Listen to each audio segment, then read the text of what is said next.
This might seem counterintuitive, but if there's one thing that I've learned through interior design, it's that houses cannot be decorated overnight. They can, but the most interesting houses that are really a reflection of your personality and your own style are not decorated overnight. They're decorated over time, and they're decorated with a mix of high and low price points, and they're decorated with new and old.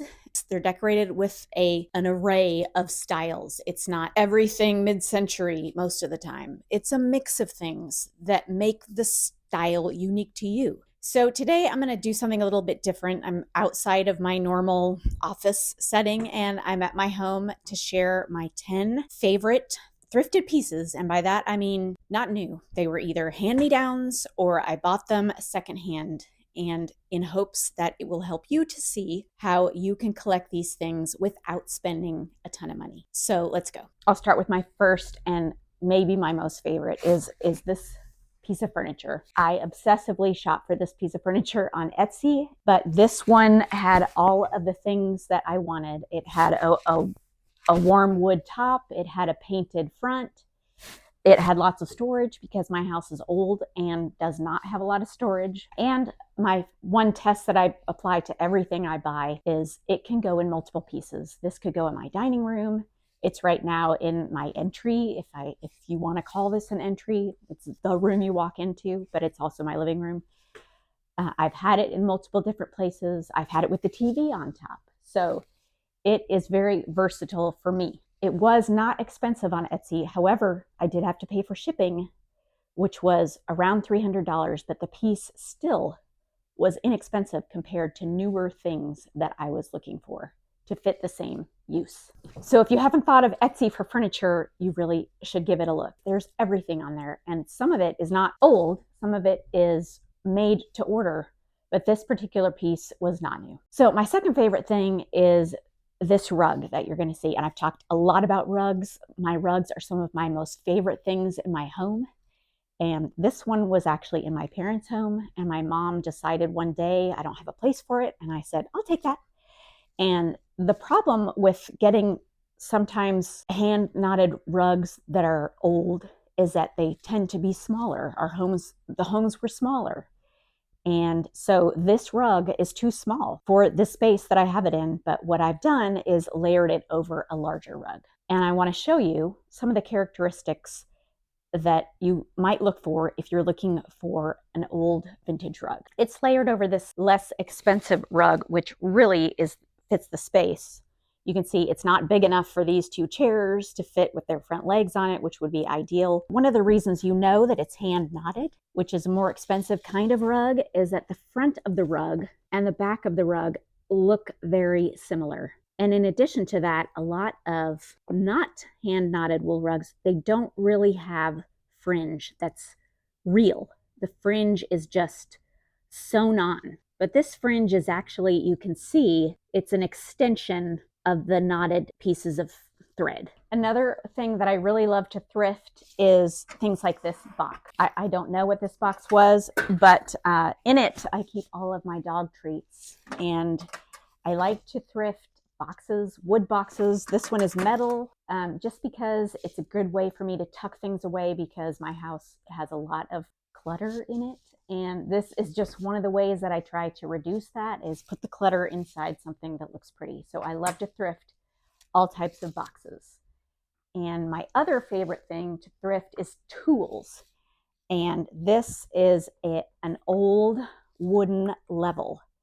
And I don't use it as a level, but I've used it in lots of different places. And I think it has a really warm texture. I love the brass accents on it, and it can really sit on top of any surface. Another one of my favorite things that I thrifted was this buffet. I did find it on Facebook Marketplace, and it was only $200. I did do a little mini makeover on it, but I am not a very great painter, so no one's looking that closely at it except my sister. But if you were to come here and look at it, you would see I'm not a great painter, but it still looks a lot better black than it did white.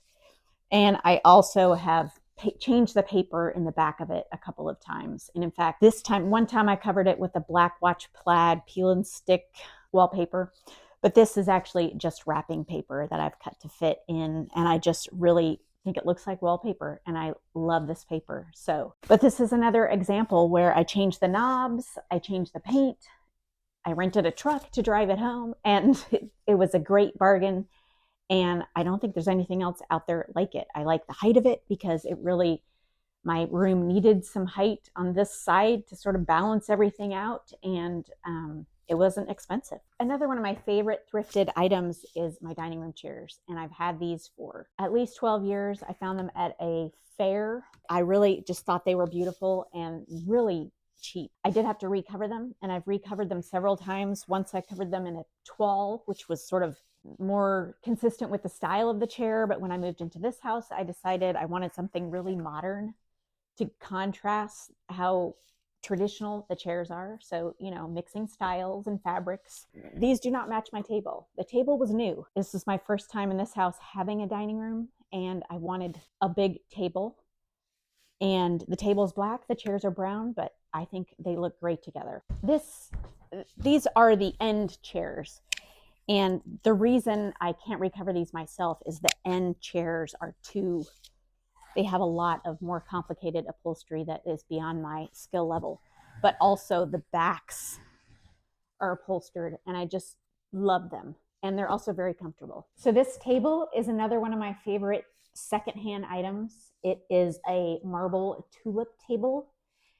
It was originally purchased from France and Sons by a friend of mine who couldn't fit it into her new place, and so I bought it from her for its steel. And I do love marble. Is sometimes harder to maintain, and I don't even try. This has a lot of marks on it, a lot of etching, but that's what I love about it. And I'm currently looking for a banquette to fit along the back. So that will be hopefully my next thrift find. One thing you might not think about thrifting is curtains, drapes, and Roman shades. And I did get these secondhand.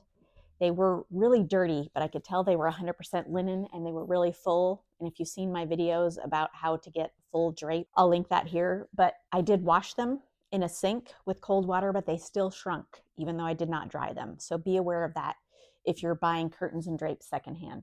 But what I did was purchase some blue linen that I thought would coordinate and look good with my room.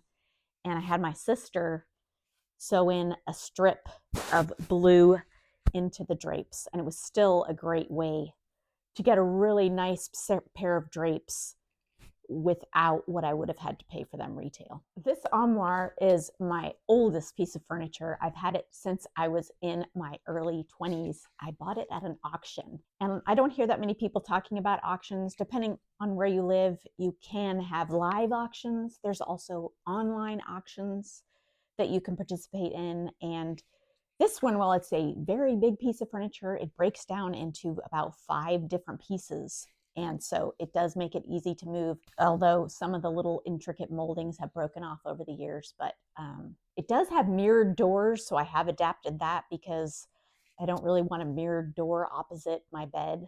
But it's been a great piece of furniture that I've had used in lots of different places, at least 3. You know, I think you should be able to use it in many different places. So I didn't really cover art at all, but I have thrifted a ton of art.